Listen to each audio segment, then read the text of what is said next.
High, আমি রানী। Good morning. আজ 25শে December, আর লক্ষ্মী দেবীরও পুজো আছে, আর ক্রিসমাসও আছে। তবে আমাদের বাড়িতে আজকে হচ্ছে যে লক্ষ্মী পুজো। রায়বাড়ির প্রচুর নিয়ম, আজকে খন্দবালা লক্ষ্মী পুজো। আর বলো না, আমাদের বাড়িতে পৌষ মাসে লক্ষ্মী পুজো, মাঘ মাসে লক্ষ্মী পুজো, চৈত্র মাসে এই এই প্রথমত বলতে গেলে লক্ষ্মী পুজো হতেই থাকে। আর আমি এই 9টার সময় ঘুম থেকে উঠছি। আমার মা 4টার সময় উঠে, আমার মায়ের অলরেডি সমস্ত কিছু জোগাড় হয়ে গেছে। এখনো বাউন ঠাকুর আসেনি, তো দেখি মা কি করছে। আর তোমাদেরকেও দেখাচ্ছে আমাদের কিভাবে লক্ষ্মী পুজো হয়। আর আজকে 25 ডিসেম্বরের দিন তোমাদের কাদের কাদের বাড়িতে খন্দবালা লক্ষ্মী পুজো হচ্ছে সেটা কমেন্ট করে জানিও। আর আমাদের লক্ষ্মী ঠাকুরটাকে দেখাচ্ছে। আমাদের এরকম নতুন ধান পেতে লক্ষ্মী পুজো করতে হয়। আমি নিজেও জানি না ওখানে কি কি আছে। আর এটা হচ্ছে লক্ষ্মীর হাঁড়ি, এখানে সারা বছর লক্ষ্মী থাকে। ওইটা কি মা, ওই যে কাঁচা ছোলা দিছ? ওটা কি? ও, ছোলা না, খেজুর গুড়ের মুরকি।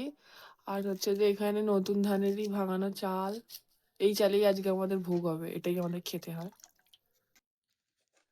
আমি এখন আমার সাজের জায়গাগুলোর জিনিসগুলো নিয়ে বসেছি। যেখানে কাঁচের চুড়ি আছে, আমি কদিন ধরে কোথায় কি রেখেছি আমি নিজেও জানি না। মা আমাকে বলছে, তুই যা পিন্ডি পাকিয়ে রেখেছিস, জিনিসগুলো গোছাবি, নইলে আমি উঠানে টেনে ফেলে দিয়ে আসবো। সেই জন্য আমি এখন গোছাতে বসেছি। মা নেই, মা এখন পুজো করছে। যদি দেখে না আমাকেই বকবে যে এইখানে এইগুলো কেন, ওখানে ওইগুলো কেন।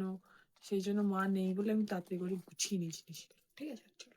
এ দেখো, এগুলো হচ্ছে আমার কাঁচের চুড়ি। যতই বলুক কেন এদের মতো কাঁচের চুড়ি পরছিস, বাট আমার কাঁচের চুড়ি পরতে খুব ভালো লাগে। আর সেখান থেকে আমার বোন দিদি দিদি দিদি করে চিৎকার করছে, আই এসে গেছে। কি আছে বল।